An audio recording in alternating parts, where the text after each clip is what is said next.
Sempre più vicine le elezioni comunali a Thiene. Tra i candidati a sindaco Giampi Michelusi, assessore allo sport e all'innovazione tecnologica dell'amministrazione uscente. Abbiamo 4 liste civiche più una lista del PD, liste alla quale ci sono persone eterogenee, ovviamente, persone motivate e persone che noi stiamo cercando da circa un anno all'interno della società tienese, persone che ovviamente contano all'interno della nostra comunità. Tra gli obiettivi, una città che punti ai servizi, ma soprattutto alle persone. La nostra mission è proprio indirizzata alla persona come famiglia. Le famiglie in questo momento stanno soffrendo anche per gli aumenti energetici e noi siamo pronti a sostenerli.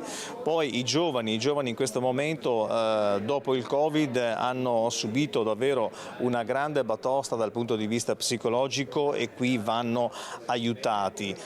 Gli anziani non come anziano di per sé, ma tutto quello che ruota intorno all'anziano e alla sua famiglia con le problematiche che ci sono intorno e le fragilità.